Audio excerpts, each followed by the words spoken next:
Was it over when the Germans bombed Pearl Harbor? Hell no! Welcome to The Internet Says It's True, a show where we learn something new every week. Part of the WCBE podcast experience. My name is Michael Kent. Thanks for listening. I hope everyone's having a great January. Things are going well here. I turned 43 years old last week, and I did a few shows over the weekend. I just wanted to say please stick around this week for the ads, which we'll get into about halfway through our story today. I know it's easy to skip through the ads, but we've got some new advertisers, and I would love if they turned out to be something that you are interested in. Also, a quick plug for the Patreon. If you join the Patreon, not only can you be an official supporter of my work, which you can be a part of for only $1 a month, I post all the unedited guest Zoom calls on there, as well as ad-free versions of the podcast if you're an ad-free person. And I just put up a video just now telling you some podcast recommendations. I try to put as much exclusive content on Patreon as I have time for, so go over and do that at patreon.com/Michael Kent. I appreciate it greatly. Now, let's get to this week's topic. It comes from my good buddy, Josh. Hey, Mike, this is Josh Quillen from New York. How you doing, buddy? I heard a little thing about the Battle of Los Angeles during World War II. Never heard a peep about it. I think you should look into it. Hope you're well. See ya. Bye. Thanks, Josh. I have not heard about this at all, ever. And when I started looking into it, I was pretty surprised, and you might be too. In the height of the Cold War in October of 1962, security cameras at the Duluth Air Defense Center of the Air Force picked up an intruder climbing a fence. It was midnight and no one should have been in that area. The guard on duty shot at the figure and activated an alarm. Bases in the entire region were put on high alert that a Soviet attack may be underway. There was an error with the alerting system, and instead of the appropriate alarm for this type of event, a loud klaxon warning alarm blared at every base. This was the sound that told them to scramble the fighter jets carrying nuclear warheads. The fighter pilots ran to their posts and started their jet engines. But an officer appeared, racing his truck down the runway at the jets. He was flashing his lights and laying on the horn, keeping the jets from taking off. He had reviewed the security footage and investigated the area. The fence of the base did have an intruder. It was a large black bear. There have been several close calls and false alarms like this throughout history, where the military sprang to action later to find out that there was no actual enemy attack. This story is about one of those defensive actions that took place in a huge way during World War II. It happened on February 25th, 1942, in the city of Los Angeles. Just 2 days before, President Roosevelt had held his fireside chat with the nation about the progress of the war. This war is a new kind of war. It is different from all other wars of the past, not only in its methods and weapons, but also in its geography. It is warfare in terms of every continent, every island, every sea, every air lane in the world. That is the reason. In his address, he reassured the American people, but was blunt with them about the scope and seriousness of the war. Pearl Harbor had been attacked just 2 months prior, and while Americans gathered around their radios listening to their president, something else was happening in the Pacific Ocean off the coast of Santa Barbara, California. While Roosevelt was delivering those words, a Japanese Imperial submarine, I-17, surfaced and began shooting 5.5-inch rounds into the Elwood oil facility near L.A. Pearl Harbor had shocked the nation, but now the Japanese had began to attack the mainland United States. For 20 minutes, the submarine fired at the coast. Hardly anything was hit, no one was injured, and the damages totaled around $500. But the blow that was struck was a psychological one. The Japanese had 7 submarines in the waters off the coast of California, and now the nation would know about it. Fear struck America. Cities on the West Coast issued blackout orders to their citizens, mandating that all lights be extinguished at nighttime to prevent the Japanese from air attack. This was taken seriously by most, but not by all. In Seattle, for example, when a few businesses didn't adhere to the blackout order, a mob of 2,000 citizens showed up to bust out their lights. People in California were scared for what they feared would be a land invasion by the Japanese. The state sent 500 United States Army troops to protect the film industry in Hollywood and nearby factories. And this brings us to February 25th, the Battle of Los Angeles. The United States military in Los Angeles started a counterattack on the Japanese. It started at around 3 in the morning on February 25th, but there was no enemy. They were firing at ghosts, and I'll tell you more about that after a few quick messages. There was a time that humans used 100% organic products as healing balms and moisturizers for their skin. Well, I've partnered with an awesome company that wants to get back to those times. Fatco sells organic and responsibly made tallow-based skincare products.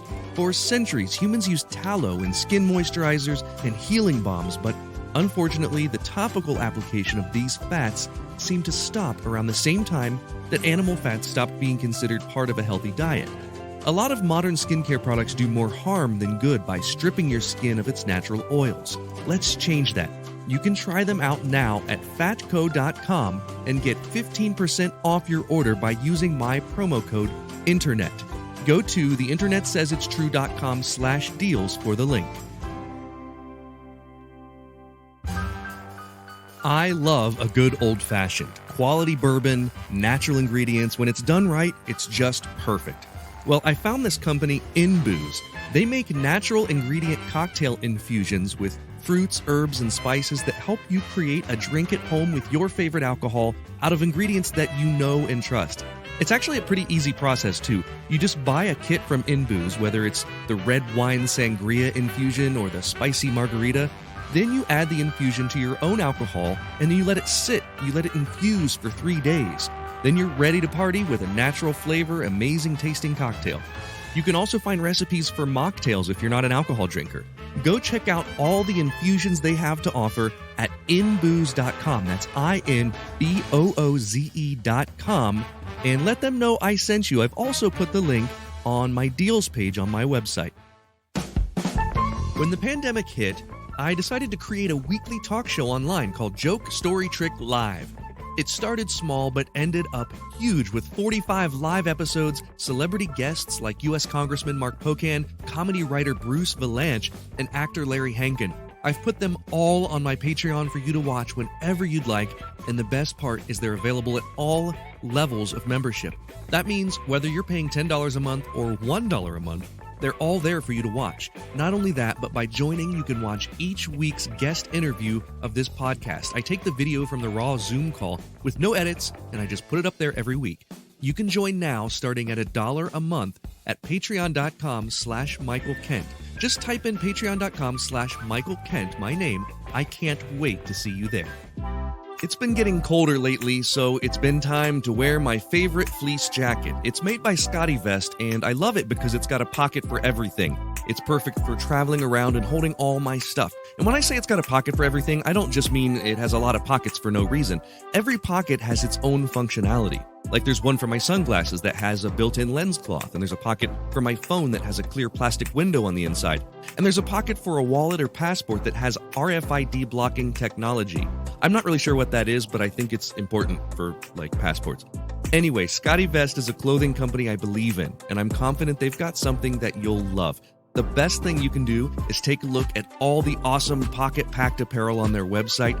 I talked to the founder of the company a couple weeks ago. He's the Scott in Scotty Vest, and we've arranged for you to get a special percentage off your order. To get that, go to my website, theinternetsaysitstrue.com/deals.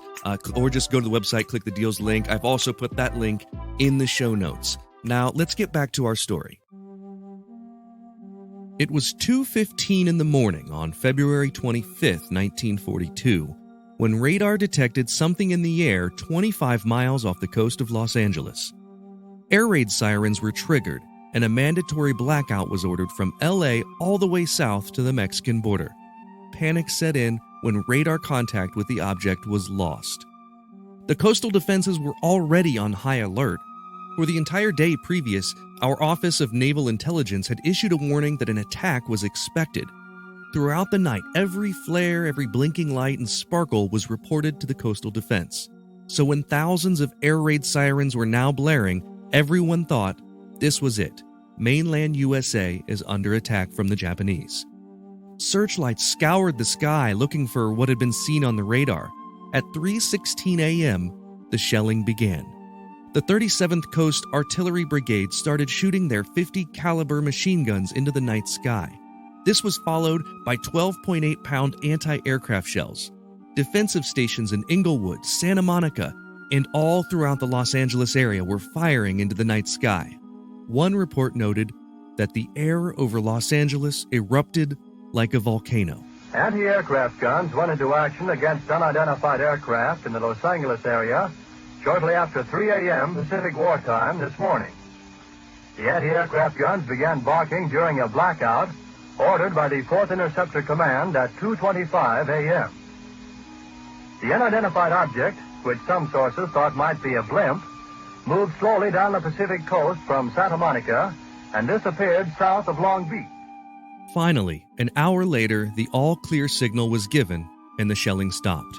The American forces had fired 1,440 rounds of ammunition, but had hit nothing. No bombs were dropped. No planes were hit. None were even spotted. The entire thing was a false alarm. That doesn't mean the barrage, which came to be known as the Battle of Los Angeles, didn't have tragic consequences. 5 civilians died in the attack. None of them died from gunfire. 3 were killed in the panicked car accidents on blacked-out streets, and 2 died of heart attacks. Property damage from the falling shell fragments was significant, perhaps worse than the damage caused by the Japanese submarine the previous week. There were many reports after the fact that attempted to justify the attack. Some said that there were enemy submarines with the capability to launch airplanes. We didn't know it for sure at the time, but this was a technology that Japan possessed and would use later in the war to attempt a failed attack on Brookings, Oregon. Some said it was a Japanese attack blimp. Others thought that Japan had secured secret air bases in the middle of a California desert or perhaps in Mexico. Those who were inclined to believe in UFOs claimed that a huge flying saucer appeared in the sky that night, and this was fueled by a famous photograph of the incident showing searchlights illuminating a patch of sky. When it was retouched for the newspapers, the convergence of light appears to look like a floating blob being fired upon. Paranoia was at an all-time high, and sadly this is indicated by the internment of more than 110,000 Japanese American citizens in camp that followed shortly after. It's understandable to imagine the fear that citizens were feeling at the time, but history is the judge of whether or not their ensuing actions were appropriate. In the case of the Japanese internment camps, I think just about everyone agrees that it was a huge overstep, and to put it simply, wrong. After the war, Japan came out and said unequivocally they did not launch an air attack on Los Angeles on February of 1942, and we know that because we now know the truth of what happened that night. In 1983, the Office of Air Force History released the official report of what occurred to set off the radar. It was never a Japanese airplane. The simple story is this: it was a weather balloon. The internet says, the government says, it's true. Now it's time for the part of the podcast where I call a friend, and today I'm calling Meadow Perry and Daniel Greenwolf. Meadow is a bubble magician and musical theater actress from Philadelphia. She tours nationally with her unique and original bubble magic show. Daniel is a Celtic magician who incorporates Irish history and mythology into his performances. Meadow and Daniel, welcome to The Internet Says It's True. It's nice to have you on here. Thanks for having us. It is a pleasure to be back. This is my second time. Yeah, Daniel has been on before, and this is Meadow's first chance to be on the show. And you're both hanging out in Philadelphia today, is that correct? Yep, we're working on some magic stuff at my place, and so yeah. Awesome. Meadow, if you have not seen, go follow Meadow's TikTok. The craziest bubble magic. I don't even know how to describe what you do. You call it bubble magic, but that does not do it justice. It's just stuff with bubbles that you have never seen before, like putting smoke inside of bubbles and making bubbles join with each other, and it's just absolutely crazy. Daniel just goes in public and paints his face green. That's basically all he does. That's about it. I mean, we're a kill. Very strange. Very strange. I don't understand why I get paid for it, but, it's fine. So you're on the East Coast, but our story this week is on the West Coast. So for the first question, we're playing for a joke. If you get it right, I have to tell a joke. If you get it wrong, you'll tell me one. Here's your question. Which one of these describes the event known as the Battle of Los Angeles?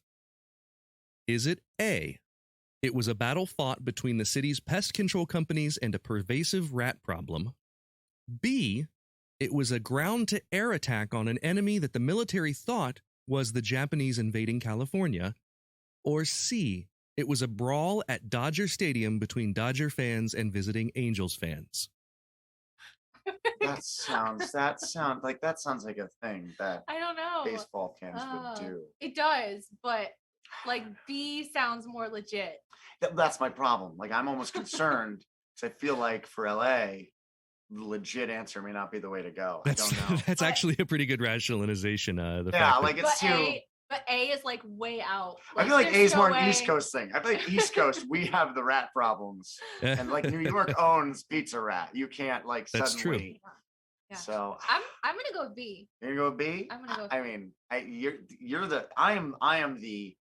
I am the side piece guest host. Okay. Like guest. So I'm gonna say B. So we're going to I- default to Meadow and defer to Meadow for it was a air attack on an enemy that the military thought was the Japanese. You are correct. That is the right answer. The Battle of Los Angeles was a battle that never even really happened. It was an hour of our military shooting anti-aircraft weapons into the night sky over the coast off of Los Angeles because it was basically a big false alarm. There was a weather balloon. Maybe it was carrying a flare. We're not exactly sure the details of it, but it was a weather balloon. And they thought that it was the Japanese invading with airplanes. And they were on high alert because a lot of stuff had just happened. This was 2 months after Pearl Harbor. And just 2 days before this, a submarine did surface and shell the coast of Santa Barbara. Didn't really do any damage, but that just had happened. So people were freaking out at this point. Yeah. Well, the submarine was run by Dodgers fans. That's where that's why you were confusion came in. thinking, yeah, it was That's Dodgers it, the fans. whole Yeah, time. there were Angels fans on the shore waving I'm at them and sure, taunting. Yeah, it's a Yeah. whole. it's a Okay, whole I mess. have to tell you a joke, and so here is your joke. Why does the Omicron variant make a bad criminal? Why? Because it's so easy to catch. No. See, what I did there was I took an old joke and I made it new. Yeah. It's Yeah. just like Omicron. Just I'm takes an old thing. An old thing and fresh. makes it fresh. That's right. Exactly. I'm nothing if Change not it a current. little. Yeah, Yeah. just it's a little bit Okay. different, a little bit more annoying, and doesn't hurt quite as bad. Question number 2. For this question, we're playing for a story about something that's embarrassing that's happened to us while performing. So if you get it right, I'll tell you one of mine. If you get it wrong, you'll tell me one. Here's your question. 2 months prior to the Battle of Los Angeles, Pearl Harbor was attacked by the Japanese. They sank 4 battleships, killed more than 2,300 Americans. That date was December 7th, 1941. How long after the attack did America formally declare war on Japan? A, 1 day later on December 8th, B, 2 weeks later on Christmas Eve, or C, 1 month later on January 5th. I was so young then when that happened. But I don't God. know. I don't know if they called it like so soon after. I mean, feel that like it seems like was- it. I feel like it was Christmas. That was Christmas Eve. I think I remember that being a thing. Or are you in thinking the of? textbooks? Are you thinking of that? Or are you thinking of the beginning of the play Rent? So that was Christmas Eve. That was another. Okay, doesn't matter. Doesn't matter. 24th, 9 Yeah, see, p.m. That might be what you're thinking. I don't know. I don't know for certain. Maybe I'm a little more gay. I was thinking Rent, so that might be it. I don't know. We gotta pick something. I don't know. I'm gonna go with Christmas. Want to go Christmas You wanna- Eve? Yeah. Yeah, go Christmas ahead, Eve. boss. You were You're right saying the first time. B, 2 weeks later on Christmas Eve? Yes. Unfortunately, the answer is A. One day later? Was it? December 8th. Yeah, as soon as the British government heard about it, they immediately just said, yeah, we're at war with Japan now. It was 1 day later, the day after the attack, that Roosevelt delivered his famous Day of Infamy speech to a joint session of Congress. And that was a speech that was calling for the formal declaration of war on the Empire of Japan. Gotcha, There it is. gotcha. So I'm anxious to hear if you have a story about something embarrassing that's happened to you while performing. Either one of you. I do actually. This I'll happened. do a quick one too if you This want. happened. Yes. This is quick. It happened this last year. I was performing in Brooklyn. It was in Brooklyn. Yeah, performing in Brooklyn, and I was doing my bubble scarf dance, as we call it, tango de bubble, we call it. And I was wearing this dress, and I didn't think about the routine that I was going to be doing ahead of time. And the dress had a really high slit. So it became an extra fun thing as I'm dancing with the bubble and trying to keep it from getting away. I'm also trying to keep myself from flashing the audience, who was also below me, because it was like an elevated stage. So they were below me. So it was a little embarrassing. Wow. I was like, I didn't realize it until I got to that part of the routine of like, oh, I've made an error. You can find that video on Meadow's Patreon. That's right. It's for the top tier fans. Yes. They have different angles of that. Yeah. How about you, Daniel? Mine was embarrassing, but not because of a clothing error. Mine was just was our first day of performing at Six Flags New England. My wife and I, Belle and I, were doing what we call Guardian Angel, but what might more commonly called the substitution trunk, where you get a trunk, someone goes into the trunk, you put a cloth over it, someone stands on top, you lift it up, and you switch places. It's an old classic of magic. We had been practicing this. We had done this before, done this a bunch of times. It's our first show at Six Flags, which for us was a big deal because it was, if you're not from the East Coast or you don't know Six Flags, giant amusement park, very, very popular. So I'm the one who goes into the box. She puts me into the bag. She ties me into the bag, and I'm going inside the box. And then as the music is playing, she realizes the exact same time I do that we never took the curtain out onto the stage, and the curtain's this wraparound curtain that you have to put over the box. That's you have important. to untie and do all these things. Yeah. So I'm in a bag, in a box, about to go in. We both realize there's no curtain. So with the music going, she opens the box back up, unties me from the bag. I get out, and we're just playing the music or getting the curtain madly, trying to get it over. It is this whole giant process. I had to have the tech person like restart the music, and you just own it at that point. Yeah. You just own it and be like, you know what?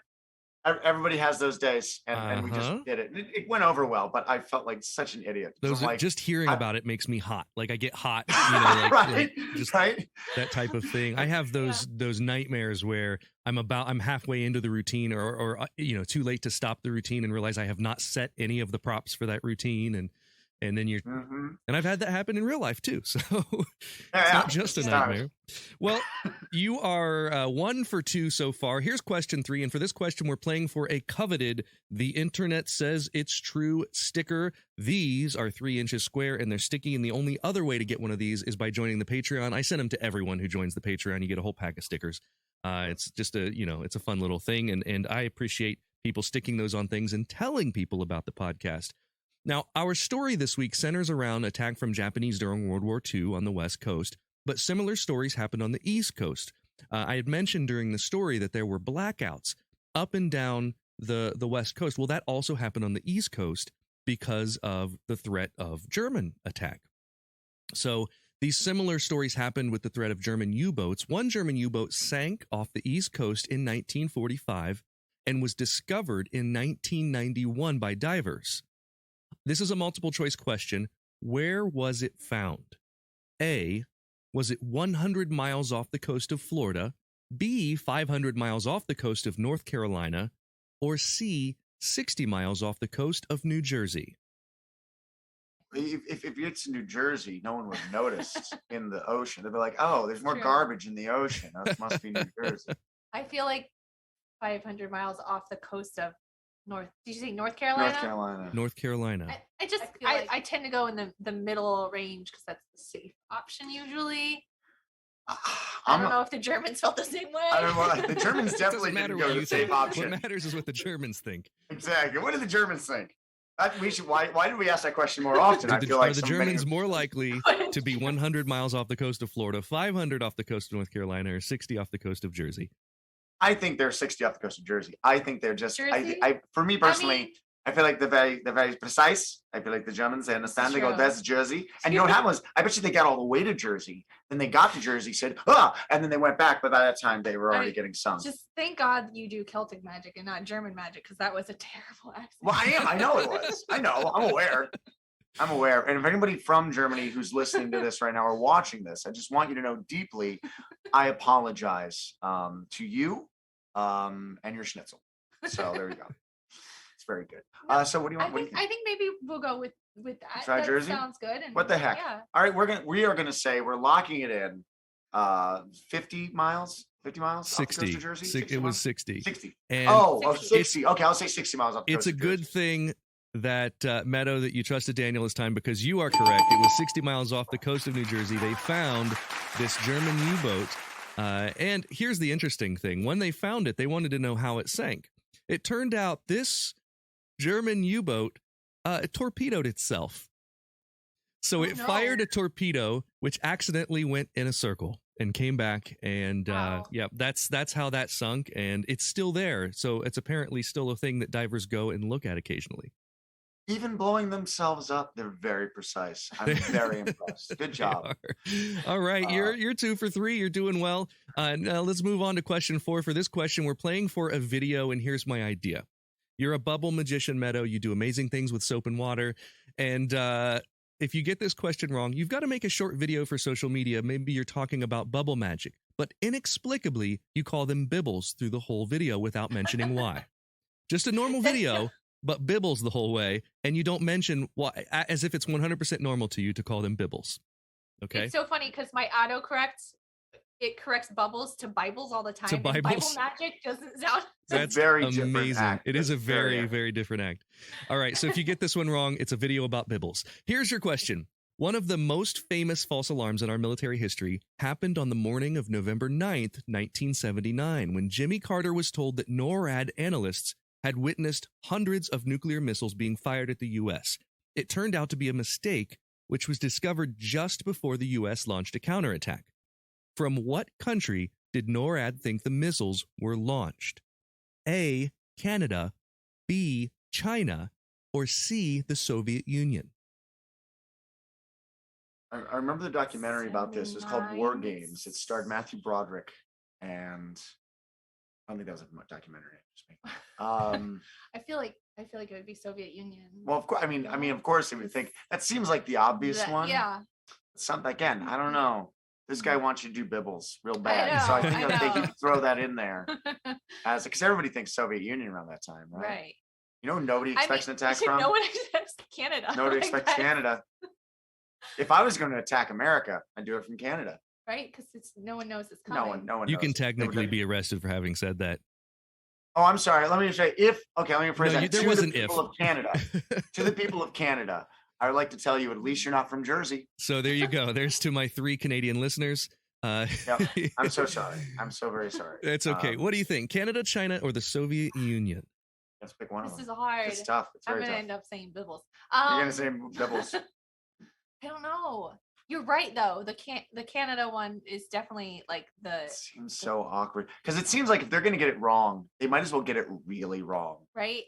Like I bet you it was All from right. Soviet Union. They would have probably pushed go on the counterattack before it even started. That's my opinion. Like they were like, oh my God, like it's already, let's go, boom, because they just knew it was coming. But Canada, they're like, Canada? Can we double check that? I don't know. Maybe I'm Spain. I don't know. I don't know either. I can't decide. We haven't. You know how we didn't put China on the list? It's the first time China has not been on the list This as even is true. possible as a tax. China's pissed off at us because they're like, we can do it. What's up? I don't think China's allowed to listen to my podcast. Oh yeah, that's Oh, probably true. That's probably probably. true. You are Propaganda. you are. I mean, for all intents and purposes, you are capitalist propaganda at its finest. This is right. I don't know. You gotta pick something. Soviet Union seems obvious. Yeah. Canada seems not obvious. Yeah. You want to? Just because it's ridiculous. I love Canada. I like it. I like this. It's Canada. ridiculous. You're going to say A, Canada? Engage. Canada. Yeah. I cannot wait to see your Bibbles video. Who The was it? answer What was it? Is the Soviet Union. It was the obvious answer. It was the obvious. I Why do I double need crossed to you there. do- I did the little reverse double Yeah. cross. And so you'll be making a video talking about Bibbles, and I cannot wait to see this on your social media. A lieutenant colonel at NORAD headquarters was given access to the wrong machine and accidentally punched a War Games tape into a missile warning component that the system couldn't tell the difference between the drill and reality. So everyone thought that there were hundreds of nuclear missiles being fired from the Soviet Union, and they did double check. So, yeah, it was the documentary with starring Matthew Broderick. It was a real thing. Zbigniew Brzezinski called the president early in the morning and said, we're being attacked. And then he called back and said, just kidding. So that's great. Wow. I did not expect you to get that one wrong. I'm going to be honest. I am really excited about this video. Question for the record, I should not. To admit, I don't have anything. You guys might have conspired together. I might have talked you out of it very easily. I wanted to see the Bibbles video, knowing that it was Soviet Union. Well, we've got one more question. You have gone 2 for 4 at this point, and this last question is for all the marbles. So if you get this wrong, I'm banning you both from the show, never to be asked on again. And for this one, I want 2 answers, one from each of you. So if you can keep the answer somewhat brief, that would be better. I've been struggling with anxiety lately. I think one of the things that helps take away the power that anxiety has over us is to talk about it. I think that's important. And so I'm happy to talk about mine. My last question to you is this. What's something that you do personally to help you when you're feeling overwhelmed? Okay. Well, in a performance aspect, I do this thing I call flip the script, where if I'm like, oh my gosh, I'm so nervous, I change the word in my brain to I'm excited. So that's one thing I do to help with anxiety. The other thing I do is I take a lot of baths and do spa days. I pamper myself, and that helps calm down any anxiety and stress that I have. Awesome. How about you, Daniel? Meth. No, I'm sorry. Sorry. The method that I use is what I went to say.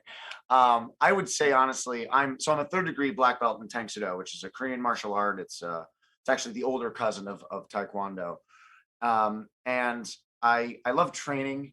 And so if I'm feeling particularly anxious for whatever reason, I find that with Tang Soo Do, I've been doing this thing for pretty much since I was about 4 years old. So to be able to take those things that this is how they're done. I know I know the first steps. I know what I have to do these forms or these whatever. So by doing that, and maybe I just take some time and I just go through some of those forms or go through some of that stuff that I know there's no question this is how it's done. Sure. This is how I'm supposed to do it. That brings me back to a place of, okay, I have control over this. And I'm not perfect at it, but I have this control. You're cultivating an illusion of control. Exactly. Yes, exactly. That's fantastic. Both of those are right answers. You're both welcome on the show anytime again. Go check out all of their work. Meadow Perry, where would you like people to find you? They can find me at meadowperry.com. I'm also on all the social medias, Facebook, Instagram, TikTok. Not sure what I'm doing there, but people seem to really like me and my bubble magic. So. That's awesome. How about you? Your what magic? My bibble magic. There. How about you, Daniel? Where should people find you? You can find me at Daniel Greenwolf. I am also on all the social medias. I've not been on TikTok nearly as much as I should have, because some people they do so much better at it than I do. Yeah. Meadow's killing it on TikTok. I get on there and I try to do magic and nobody cares, and then I make a voiceover video and it gets like 500,000 views like right away. And I don't understand TikTok. I don't know the TikToks. I don't get it either. I do like a super complicated bubble thing. Yeah. Gets like no views. I just bounce a bubble up and down. It gets millions of views. Yeah, that one did amazing. Yeah, it's been pretty fun to watch. So go check out Meadow and Daniel. Thank you so much for being my guests. I hope that you have a fantastic 2022. Well, that is all for this week. Thank you so much to Josh for the topic and to Meadow Perry and Daniel Greenwolf for being my guests. Here's a kid who's never been to Los Angeles. Thank you for listening to The Internet Says It's True. Don't forget to join up on Patreon if you want to see the unedited video of the guest appearance or to hear bonus episodes. You can do that at patreon.com/Michael Kent. Also, if you learned something that you didn't already know from the show, please visit iTunes and leave us a review with 5 stars and a few words. That's the rule. You gotta do it. That helps us a ton, because that's how the algorithm works, to get the podcast suggested to more people. And that way we can keep learning something new, if the internet says it's true. The Internet Says It's True would like to thank the Patreon subscribers whose monthly contributions help to make this show possible. Sean Brown, Catherine Morgan, Bryce Swanson, Eugene Anderson, Matt McVeigh, Jim Martin, Joanne Martin, and the show's official Emperor Kick Track. The show is written and produced by me, Michael Kent. The theme song is by Finite Music Forge, and additional music this week was from Kevin MacLeod. All audio clips in this episode are used for education and commentary and used under Fair Use, Title 17 U.S.C. Section 107. You can listen to past episodes by searching for The Internet Says It's True wherever you get your podcasts, and you can see bonus content at patreon.com/Michael Kent.